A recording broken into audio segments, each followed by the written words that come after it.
سیدنا علی المرتضیٰ رضی اللہ تعالیٰ عنہ کے متعلقہ حدیث موجود ہے۔ امام ترمذی رحمۃ اللہ علیہ جامع ترمذی میں یہ روایت لائے ہیں، اور امام ابو داود رحمۃ اللہ علیہ سنن نبی داود میں۔ ایک دن سیدنا علی المرتضیٰ رضی اللہ عنہ سواری پہ سوار ہونے لگے، اس کے رکاب پر پاؤں رکھا تو کہنے لگے بسم اللہ، اللہ کا نام لے کے پاؤں رکھا۔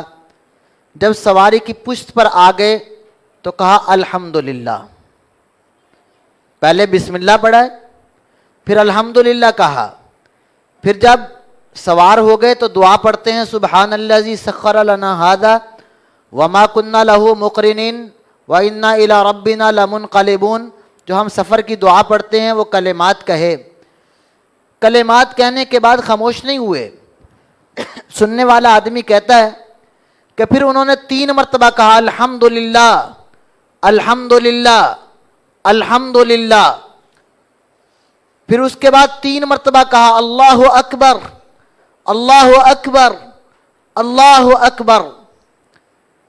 پھر کہنے لگے ربی انی ظلمت نفسی فاغفر لی فإنہ لا یغفر الذنوب الا انت۔ اے میرے اللہ، میں نے اپنی جان پہ گناہ کر کے ظلم کر لیا ہے، اے اللہ تو مجھے معاف کر دے، تیرے سوا معاف کرنے والا اور کوئی نہیں ہے۔ یہ کلمات کہہ کے سیدنا علی المرتضیٰ رضی اللہ عنہ مسکرانے لگے۔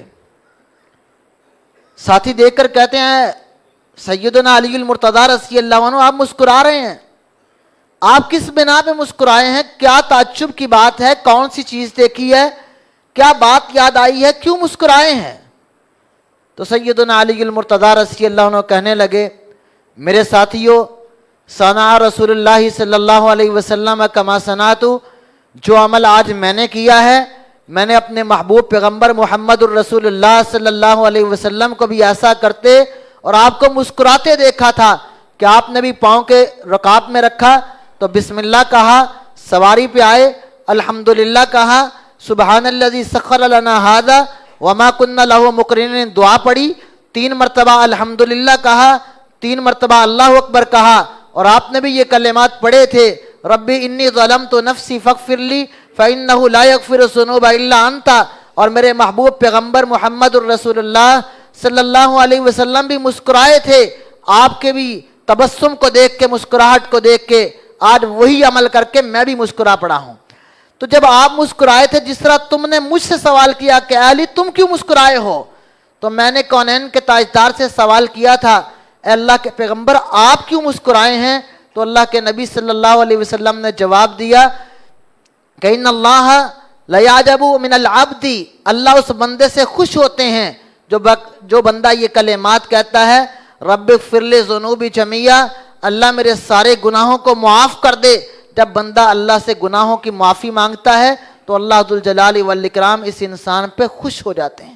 اور اللہ کیا کہتے ہیں قد علم عبدی انہ لا یغفر الذنوب غیری، میرا بندہ اس کو یقین ہو گیا ہے، اس کو اس بات کا علم ہو چکا ہے کہ میرے سوا گناہوں کو معاف کرنے والا نہیں ہے۔ توبہ کے لیے جس در کو کھٹکھٹایا جاتا ہے وہ اللہ ذوالجلال والاکرام کا در ہے کہ انسان جتنا مرضی گناہوں سے لتھڑا ہوا ہو، سچی توبہ کرنے کے لیے اس کو منانے پہ آ جائے تو اللہ ذوالجلال والاکرام تو ساری زندگی کے گناہوں کو بھی نیکیوں میں تبدیل فرما دیتے ہیں۔ تو یہ کلمات کہہ کے اللہ ذوالجلال والاکرام کی مسکراہٹوں اور خوشی کا تذکرہ کیا کہ اللہ بھی انسان سے خوش ہوتے ہیں۔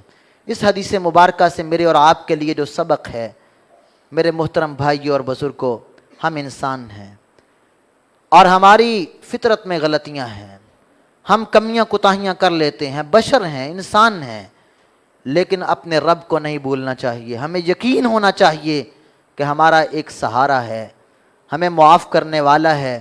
سچے دل سے توبہ کر کے اس کو مناتے رہا کریں۔